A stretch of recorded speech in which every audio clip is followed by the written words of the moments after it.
E aí, torcedor do Verdão, beleza? Mais um vídeo aqui no canal JP Palmeiras para trazer as últimas informações. Estou trazendo aqui para vocês o Fechamento Sport TV, falando tudo sobre o nosso Verdão, galera. Palmeiras ganhou o Juventude fora de casa no placar de 2-0 e chegou a 65 pontos. O Verdão lidera o Campeonato Brasileiro isoladamente, galera. Palmeiras também que está na final da Libertadores, em mais uma final, galera. Palmeiras e Flamengo. O Verdão aí ganhou do Flamengo na última Libertadores dele e chegou ao tricampeonato brasileiro. Agora o Verdão tem a chance de chegar ao tetracampeão aí da Libertadores, galera. Ser o primeiro brasileiro a ser tetra. Fica aí até o final do vídeo, não se esqueça de deixar aquele like, beleza? Sabe como é que foi a vitória do líder? O Flamengo dormiu na liderança. Vamos para a liderança agora? Você é louco, quem manda é você, meu camisa 10. Você tá com moral. O Flamengo dormiu na liderança e o rubro-negro ligou a televisão para secar o Palmeiras. É que você é do rock, né? Você é do rock. Eu gosto do pagode também, também, gosto. Vamos fazer uma depois do programa. E, cara, não deu pra secar, né? Palmeiras, mesmo com time misto, foi tranquilo. Um bom time, na verdade, né? Tranquilo. Mesmo time misto, um bom time, assim. O Juventude, que em algum momento foi um time competitivo, né? No Alfredo Jaconi, que sempre foi difícil jogar aí. Acho que perdeu esse poder casa, né? O estádio vazio. Perdeu essa força casa, o torcedor já deixa de acreditar. Você falou aqui, quando a gente mostrou a classificação aí com 26 pontos, né? Ah, já foi. Cara, o torcedor, obviamente, sempre acredita, né? Ah, matematicamente tem condições, tem possibilidade, o torcedor acredita. Mas, cara, a situação do Juventude, ela é muito difícil. E o Palmeiras, mesmo com um time, né, misto, né, se pode dizer dessa forma, do que foi o meio de semana, o Bruno, mais uma vez, fazendo gol. O Bruno que falou com a gente na semana passada aqui. Importante para ele fazer gol, dar confiança. O Facundo Torres, para mim, é um jogador ainda está devendo com a camisa do Palmeiras. O Fux tem jogado muito bem. No jogo contra o Flamengo, que ele falha, né? Foi no jogo contra o Flamengo, depois na rodada seguinte ele fica fora e aí volta a ser titular, tem jogado muito bem. O Palmeiras mereceu. Ele ficou fora do jogo da altitude. Ficou fora lá, o né? Abel voltou com o Murilo e Gustavo Exato, Gomes. exato. Eu acho assim, o Abel usou o argumento de que o Murilo competia mais. Olha o golaço do Felipe Anderson. Golaço. Espetáculo. Só o Sobis guardava assim. Não, o domínio no começo da jogada é algo absurdo. Olha, o jogo foi assim. Verdade para fazer a parecia que o Palmeiras, apesar da grande atuação do goleiro do Palmeiras, assim, do Carlos Miguel, apesar disso, parecia o jogo foi controlado pelo Palmeiras, sabe? O Palmeiras fez 1-0 e poderia, assim, se caso saia um gol do Juventude, o Palmeiras ia, sabe, fazer o terceiro. É isso que passava, sabe? O Palmeiras, apesar do time misto, teve o controle total do jogo. E de fato, assim, me surpreendeu bastante, porque no início da temporada eu falei que esse Juventude em casa, né, era muito forte, que dificilmente o Juventude cai porque é muito forte em casa, porque competia. E o que eles tinham de melhor eles deixaram, que é competir dentro de casa. Sem dúvida alguma. Jogando sem pressão, né? Estádio vazio já há um tempo já. Um gramado bom, né? Gramado ótimo. Gramado é ótimo, cara. Eu acho que uma dúvida assim, Palmeiras vai estar cansado? Palmeiras vai grandão? Que impacto vai ter aquele jogo épico de quinta-feira? E qual foi o impacto, na opinião de vocês, do jogo de quinta hoje? Eu acho assim, sendo bem sincero, o jogo não tem como não falar que o jogo não foi épico. 4-0, numa semifinal de Libertadores. Foi uma noite histórica, mas eu acho que o Palmeiras não teve que correr tanto para reverter o resultado. O Palmeiras foi amplamente superior. E todos esperavam isso, de fato todos esperavam. Por isso que estava lotado, o próprio Abel deu uma entrevista antes e falou assim, não me pergunte por quê, mas vai ser uma noite mágica. Eu acho que o Flamengo, ele teve que brigar muito mais, até pelo jogador expulso, que propriamente o Palmeiras. Concordo. Sabe? E se for falar de um cansaço, eu entendo que é um cansaço mais mental do que propriamente um cansaço físico. Por quê? Porque perdeu de 3-0, cara, a gente tem que virar, vamos virar. E o quarto gol já saiu depois dos 30, exatamente, né? E foi um pênalti, né? Poderia muito bem ir para os pênaltis o jogo se não tem aquele pênalti ali. Então, propriamente é mais um cansaço mental do que propriamente um cansaço físico. Em cima do que o Felipe está falando, em relação ao cansaço mental e à pressão, a emoção do Abel depois do jogo fala por si só. Exatamente. Porque ali mostrou um Abel que a gente, pelo menos eu não conhecia. esse lado, essa sensibilidade que ele teve ali com a emoção dele depois do jogo, é um Abel que a gente não tinha visto nesses 5 anos do Abel no Palmeiras. Você acha que pegou o fato de ele ter sido tão criticado no jogo da ida, as escolhas dele, e assim, a carga estava um pouco nele, ele já tinha sido xingado pela torcida lá atrás, não esqueceu.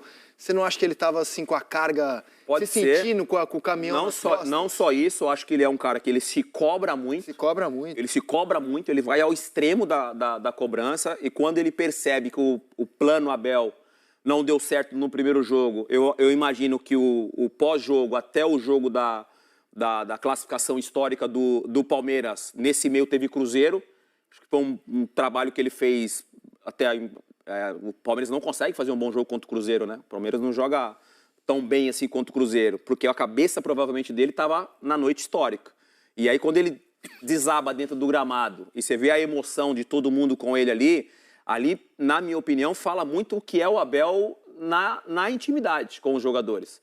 Porque para mim tem um Abel na coletiva e tem esse Abel que é o que se emociona. Que é esse Abel que mostrou a emoção dele dentro do vestiário. Aí deve ter sido uma semana dura, cara. A verdade é Felipe Melo. Deve ter sido uma semana dura. Com esse já vi chorando. Se eu estiver errado, você me corrige. Na noite anterior à final da Libertadores contra o Flamengo, a gente estava conversando, foi que nós decidimos que eu jogaria de titular aquele jogo, eu tirei um tubo de sangue do joelho, e a gente estava conversando e ele chorou. Algumas coisas ele começou a chorar, eu já falei isso aqui. Então eu conheço o Abel, é um cara emotivo. E o que eu entendo, assim, o que me passa depois daquele jogo, hoje, o que tem de gente que fala de futebol, as redes sociais veio aí para dar voz para muita gente que fala de futebol. O que tem de treinador de futebol? Assunto, Felipe? Tudo. Mas principalmente, como nós estamos falando de jogador de futebol, né? Então, o que tem de treinador de futebol? Então, assim, acabou o jogo, perdeu de 3-0, que tinha de gente falando, tem que sair, não pode, tem que sair. Querendo ou não, isso traz uma carga para o treinador. Isso traz uma carga emocional, isso traz uma carga física para ele também, para o seu staff. Então, quando você ganha o jogo, ele fala, ó, torcedor do Palmeiras, vai no estádio. Isso não pode reclamar, porque a torcida do Palmeiras lotou o Allianz Parque e cantou do início ao fim. Isso não pode reclamar do torcedor do Palmeiras. E quando acaba, ele fala assim, tirei um caminhão das minhas costas, sabe? Porque tem tudo para ser uma das maiores finais de Libertadores. Então, assim, poxa, a gente está na final, a gente conseguiu isso aí. E, cara, é normal, é extravasar, o momento de extravasar e chora, tem que chorar. Pelo menos na expectativa, eu acho que é com sobras a maior expectativa de uma final em jogo único, porque você tem dois times num momento excelente, cara. Você pegar no passado, o Galo tava, cara, vinha mal, o Botafogo tava bem. E o Fluminense e Boca, todo mundo leva pro Boca, o Boca tá mal, o Fluminense tá jogando bem, o Boca tá indo pela tradição. Esse ano chegam dois times voando, cara. Tanto que os dois estão brigando testa a testa pelo Campeonato Brasileiro, né? Sem dúvida. Voando, sem dúvida. Cara, e a semana do Abel deve ter sido tensa, sabe? Porque uma coisa assim me chamou a atenção, vocês foram atletas, cara. A forma como ele foi abraçar o Rafael Veiga não abraçou ele de volta na entrevista. E houve depois o Abel na entrevista falando que houve um ruído durante a semana entre os dois. Não sei se vocês viram isso. Por causa dele ter sido titular na altitude, depois o Abel ter falado que... Na coletiva. E ele ter sacado o Rafael Veiga do jogo, e o Rafael Veiga não gostou. Então, isso tudo é um desgaste. Você está falando de um nome histórico no Palmeiras também, que é o Rafael Veiga. Um grande campeão, né, no Palmeiras. E você vê que aquele desabafo dele no Rafael Veiga também, do Abel com o Rafael Veiga, cara, isso tudo deve ter pesado muito. Deve ter sido uma semana muito tensa, muito tensa. E hoje estava com a faixa de capitão, Veiga. Exato. Hoje com a faixa de capitão foi substituído, porque eu acho que ele sentiu o tornozelo numa dividida ali. O treinador vai para o psicólogo. Porque ele falou uma coisa muito interessante. Ele falou o treinador, ele ajuda todo mundo. E quem ajuda o treinador? Quem treina o treinador? Então, tu imagina, né? Tu perde um jogo de 3-0, semifinal. Depois, no meio do caminho, tu tem um jogo importante pelo Campeonato Brasileiro, contra um confronto direto. E depois fazer essa loucura, essa epopeia virada, que foi essa virada.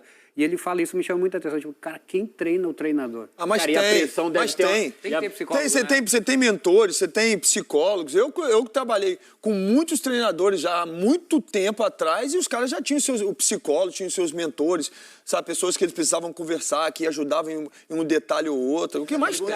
É quem treina o treinador. Ele falou na coletiva, foi muito bom isso, eu vi também. Foi boa a entrevista, eu gostei. Assim, e eu imagino, tá? Só imaginando a distância, que o fato do Flamengo ter se classificado na quarta ainda deve ter aumentado ainda mais essa pressão dentro do Palmeiras. Porque, como a gente está falando, são os dois times que disputam tudo. Aí você vê o teu grande rival nacional hoje conseguir a vaga, você fala, cara, a gente tem que conseguir esse, ó, também. 2 obcecados, né? 2 obcecados, Felipe Luiz e Abel. 2 CDFs obcecados, assim, tarados, que trabalham 24 horas por dia. O Abel vinha carregando essa Tá coisa acabando, de não, mata, hein? de não ganhar em Eu vou ser casa a treinador. semifinal, né? Serei treinador, tá acabando. Para, irmão, porque tem que ser apaixonado, hein, pai? Ah, mas somos. Tu vai ser estilo Felipe ou hein? estilo Abel? Mas Você vai ver na hora. Tem que ser apaixonado, cara, Vai ser estilo Felipe ou estilo Abel? Porque são dois estilos completamente diferentes Como é de que você jogo. define o estilo do Felipe e do Abel, então, já que são tão diferentes? Eu acho Desenvolva. Desenvolva. que o Felipe traz um estilo completamente europeu, né? Um brasileiro sendo europeu. Ele tem essas peças para isso e ele está mostrando. Eu acho que o bom do Felipe até agora, além da sua qualidade, é saber mesclar jogadores. Um jogo o cara é titular, outro jogo não é. E ainda não tem ruído, né? Ele não tem esse problema. E o Abel é aquele jeito camisa, jeito de força, é um jeito que o Abel ele deu vida para a final da Libertadores. Porque para mim, se não passa o Palmeiras, o Flamengo campeão tranquilamente. Então, 4-0 no primeiro tempo. Se o Mas Flamengo se LDU na Racing, final. exato. Mas Ia se só ser- passa o Racing e o Palmeiras passa, o Palmeiras também é campeão. Não, mas aí eu acho que seria um 2-0. eu acho que já igualaria mais Flamengo, o Flamengo, estilo de jogo. Flamengo LDU lá em Lima, 4-0 no do primeiro mar, tempo. né? Exatamente. Eu também acho. Seria mais fácil para o Flamengo ganhar da LDU do que do Palmeiras ganhar do Racing. Mas eu acho que o Palmeiras também... Agora, só Também seria lembrar, favorito. a LDU não tomava gol havia 470 minutos na Libertadores. Eu sei que se demonstrou um time muito frágil, mas fazia 470 minutos que eles não levavam um gol na Libertadores, somando os duelos com Botafogo e São Paulo. Então, assim, o que o Palmeiras fez não foi pouca coisa. Não. E aí, hoje, descansa o Vitor Roque e o Flaco, né? Os dois no banco. Sim. E ele vê o Bruno de novo surgir como solução. Então, assim, ele estava hoje sorridente, o Abel, hoje, né? E o Eric levantou um ponto que eu acho que vai ser uma discussão muito forte até a final. O Everton é um goleiro histórico no Palmeiras. Eu tenho a resposta. Histórico. Indiscutivelmente histórico. Eu também tenho. Tá em disputa aí com o Marcos, assim, com o Leão, né? É um goleiro histórico. Esse aí entrou, no começo não foi bem, levou uns gols, assim... Não jogava há muito tempo, né? Mas aí entra o que o Eric falou. Perfeito. O goleiro gols precisa frango, ter né? sequência, né? Perfeito. Nenhum Aí- dos gols frango, né? Não, É. mas O assim... Flamengo. Mas poderia depois fazer melhor. É. Aí foi ganhando ritmo. Sem Tem frango. essa sequência de 3 jogos sem ser vazado, sendo destaque em 2 deles, Cruzeiro e hoje. O Everton volta para a final. Quem joga a final? Então, o Everton volta para a final, eu jogaria com o Carlos Miguel. Volta para a final. Olha. O Everton volta Na semana da final, né? no digamos assim. campeonato. Sei lá, ele joga 2 jogos pelo Campeonato Brasileiro e aí tem a final. Aí vai de Everton. Se o Everton atuar antes, Eu também, aí eu acho se também. o Everton atuar antes, Eu também acho. vai o Everton para ser o goleiro da final. Agora, se o Everton não atuar e ele está à disposição para a final, aí eu acho um erro, se isso aconteceu, o Everton colocar ele para jogar por causa dessa questão do ritmo. E aí eu ia de Carlos Miguel. Eu opino que o Abel vai deixar essa questão aberta até o último momento, porque ele vai ficar observando o E Carlos é Miguel. questão mesmo, para ser observado até o último Sim. momento, claro. Mas para jogar direto na final, o Everton, eu acho que aí é um erro. Eu acho que não pode. Aí Eu deixa acho o que Carlos- ele não vai Carlos ter Miguel. dúvida. É assim, não vai ter dúvida. Será que o Everton não teve sequência? Se tiver dúvida, quem joga é o Carlos Miguel. Se o Everton volta bem antes, para ter realmente sequência, 2, 3 jogos, performando, aí o Everton, de repente, pode jogar. Mas fora isso... direto Você pra que vai final, ser treinador, esquece. você que vai ser treinador. Digamos que o Carlos Miguel engata uma sequência de jogos. Ele vai continuar. Então, como é que você tira ele do time? Eu não tiro. Ah, bom. Ele vai continuar. Se eu sou o treinador, é o momento. Chegou o momento. Porque assim, ó, a gente estava lembrando alguns casos históricos no futebol. O Marcos não era titular. Aí ele entra. Começa a jogar, acabou pro Veloso, cara. Acabou, cara. O Marcos entrou, tomou conta da posição. O Cássio não era titular no Corinthians. Era o Júlio César, campeão brasileiro. O Cássio entrou, acabou pro Júlio César. O Carlos Miguel viveu isso no Corinthians, né? Ele botou o Cássio no banco. Exato. Então, assim, eu não estou dizendo que tem que barrar o Everton, porque eu acho que o Everton é gigante. Eu não tenho a resposta, eu não sou técnico. Mas eu acho essa questão... A questão nesse momento do Porque, time do assim, Palmeiras. eu nunca joguei como eles, mas eu já ouvi muito treinador, assim, essa coisa do goleiro, do ritmo, ela sempre foi muito presente nos debates de futebol, nas discussões com técnico, entrevistas que eu participei. E todo técnico, eu sempre ouvi falar que o goleiro precisa de ritmo. Tanto que o goleiro não é poupado. Goleiro não é poupado. O time muda 8 jogadores, 9 titulares, bota o time inteiro reserva. Mas o goleiro vai. O Rogério sempre descansava bastante. Vou te dar um exemplo. O goleiro vai. O goleiro não é poupado, né? Porque o ritmo é importante para o goleiro. Vou te dar um exemplo. Quando eu cheguei no Fluminense, eu cheguei junto com o Germancano. O titular era o Fred. E o Fred, toda aquela, né, um ídolo histórico do clube, para muitos o maior ídolo da história do clube, enfim. E aí, pô, teve uma lesãozinha, saiu, aí ficava um jogo sem jogar e colocava o Germán fazia gol. Aí o Germán fazia gol. Acabou, virou um momento que o Germán virou titular da equipe. Então é basicamente isso, assim, é o momento do atleta. Aí, mas ele saiu por lesão. Tudo bem que ele saiu por lesão. Querendo ou não, ele deu uma brecha. A lesão deu uma brecha e uma oportunidade pro Carlos Miguel. Basta o Carlos Miguel estar dentro de campo e fazer o que ele tá fazendo. Isso é normal, isso faz parte do futebol. Eu me machuquei também, deixei de jogar duas finais de Libertadores, entrei ao decorrer do jogo. Mas não joguei de titular, não entrei como capitão da equipe. Por quê? Porque eu havia me machucado e dei brecha pro outro entrar, infelizmente. Mas entrar no jogo, obviamente, né? Então, assim, é o que é. É o que acontece, não tem jeito. É porque assim, não levou nenhum frango, mas eu acho que ele não foi bem, nem contra o Flamengo no Maracanã, nem contra ele deu... Poderia fazer melhor. Os 6 gols que ele levou, 2 foram de pênalti, a gente já tira. Não, beleza. E os outros 4 gols, gente, 2 na altitude, a bola na cara dele. Não, eu concordo com você. Não tem frango, não tem erro. Ele falhou. Porque assim, eu achava que assim, não era uma questão naquele momento. Assim, o palmeirense estava falando que volte logo o Everton. Agora, eu acho que até o palmeirense, além da gente aqui, tá olhando e falando, pô... Vamos acompanhar os próximos capítulos. Cara, é assim, é um negócio... Ele é muito bom goleiro. Cara, o tamanho dele é um negócio descomunal. Assim, você vê aquele cara no campo, assim, impressiona, cara, pelo tamanho dele, cara. Você quer o exemplo? É muito grande, muito grande. O gol do Felipe Anderson, se aquela bola é chutada e teve no segundo tempo, a bola, ele pegou, o Carlos Miguel pega. Ele fez uma defesa. Ele fez uma defesa justamente por causa disso. Eu acho que nada mais... Tem tempo para isso. Aliás, vamos olhar os jogos. O Abel ganha bem para decidir isso, né? Exato. Muito bem. E tem um staff que ajuda bastante também. Isso que está acontecendo agora está simplesmente antecipando o que vai acontecer ano que vem. Ele veio para ser titular. Então, a lesão antecipou um pouquinho. Ele é um potencial de goleiro absurdo, eu acho assim. Absurdo. Cara. Ele é muito bom. Nível seleção, Eric? Cara, eu potencial, acho que pode chegar, sim. Potencial, né? cara. Potencial. Cara, assim, você já encontrou com ele pessoalmente? Não. Assim? Cara, ele parece um jogador da NBA. Porque ele não é só alto. Ele é, sabe, cara forte, grande, assim. Cara, meu irmão, um gigante, cara.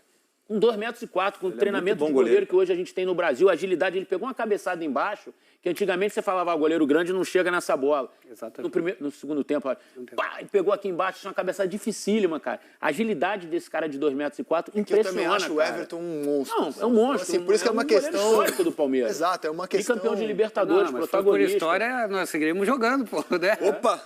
Vamos voltar. Não dá. Vamos ver o Tem jogo. 2 bicampeões de Libertadores aqui, ó. Verdade. Estamos afunilando o Campeonato Brasileiro, já dá para colocar na tela todos os jogos que restam para os pretendentes ao título. Vamos tentar chegar a uma conclusão aqui sobre para quem a vida está mais complicada. E aqui está a caminhada, rumo ao título. Ó, o Palmeiras pega o Santos em casa, Mirassol fora, aí o jogo atrasado com o Santos, que é na Vila Belmiro, visita o Galo, esse jogo é na semana... da final da Sul-Americana, duvido que o Galo entre com força máxima. Depois pega o Fluminense em casa, visita o Grêmio, recebe a vitória e termina contra o Ceará. O Flamengo pega o São Paulo, depois recebe o Santos, aí jogo atrasado contra o Santos na Vila Belmiro, o Santos está no caminho dos dois, né, dos 2 primeiros colocados. Fla-Flu, Bragantino, Galo fora. Esse é o jogo que vai mudar de data, né, porque é no fim de semana da final da Libertadores. Assim como o Grêmio e Palmeiras. Flamengo e Ceará, e na última rodada o Mirassol fora. E o Cruzeiro, que não tem jogo atrasado, vai visitar o Grêmio, vai receber o Fluminense, visita o Juventude, recebe o Corinthians, visita o Ceará, recebe o Botafogo e aí termina contra o Santos. Eu tenho Flamengo e Palmeiras têm 5 adversários em comum.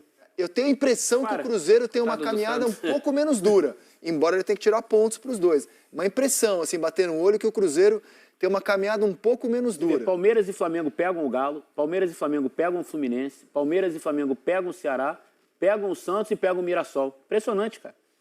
Das 8 rodadas que faltam, 5 adversários em comum. Não tem jogo fácil aí, não. Não, fácil não, mas parece que o Cruzeiro, para mim, o Cruzeiro diria assim, o Cruzeiro tem uma caminhada menos dura, mas ele tem que tirar pontos para Flamengo e para Palmeiras. Esse é o problema do Cruzeiro. As 2 próximas rodadas do Cruzeiro são difíceis, né? enfrentar o Grêmio em Porto Alegre. O Fluminense não ganha fora de casa? Não ganha, mas é um time grande, né, cara? Assim, uma hora ganha. Não ganhou nenhuma com o Zubeldia fora de casa, né? Não. Nenhuma. O São Paulo também estava vindo e ganhou do Vasco hoje. Assim, às vezes você faz um jogo bom, encaixa. Todos com objetivos aí, né? E lembrando que Flamengo olhar para e baixo Palmeiras, da tabela ou lá em cima. Flamengo e Palmeiras tem um jogo a mais para fazer, né? Do que o Cruzeiro, né? É difícil aí para todo mundo. Se pegar o Zizek citou aqui o Santos, estamos o Santos aqui, o Santos está no caminho dos 3, ó. Uma parada dura pro Santos. Se você olhar Ceará ainda não está longe da zona, tem que olhar para baixo ainda. Juventude, enfim, nem se fala. A questão do Fluminense, o Fluminense eu ainda acho que briga por uma Libertadores aí. Não, é porque vai abrir G8. Até G9 pode ser? Mas a gente só vai saber depois do Brasileiro, né? Só depois, mas assim... da Copa do Brasil, né? Sim, mas eu acho de verdade... Não, G9 não vai ser porque o Galo tá longe. A gente pode ter 9 times na Libertadores. 9 times na Libertadores, sim. Mas contando com o Galo... Mas nem o G8 a gente vai saber também. Porque só vai saber depois do Brasileiro. Exatamente. Eu acho que o Fluminense chega... Nem que seja numa pré-Libertadores, acho que o Fluminense briga. Uma pré-Libertadores briga. E aí pega na sequência, né? Pega primeiro o Flamengo e depois o Palmeiras, né? Exatamente. O Flamengo no Maracanã e o Palmeiras fora de casa.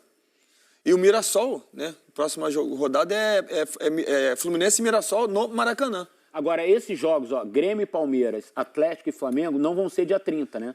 Porque dia 29 é a final da Libertadores. Então, esses jogos, em algum momento, eles vão ser remanejados. Ou para antes da final, ou para depois, né? Porque não tem condição de você jogar no dia seguinte da final. Final é 29, você não vai jogar dia 30, o brasileiro. Então, esses 2 jogos, a CBF vai ter que decidir rápido onde vai encaixar isso. Até para deixar as coisas muito claras logo. Galo e Palmeiras pode ser também? Tem esse problema de data? Tem o negócio da Sul-Americana, né? A final problema de data Sul-Americana, né? A final da Sul-Americana é dia 22. Então é a rodada ali do dia 23, né? Então talvez impacte, porque são 3 dias antes só, né? E o time precisa estar na cidade onde vai ser a final na quarta-feira, né? O Galo joga sábado, dia 19 ele tem que estar em Assunção. Vai jogar e vai viajar. Vai jogar e viajar, Vai jogar e vai viajar. E vai ser campeão. Contra o Lanús, vai ser campeão. Vai?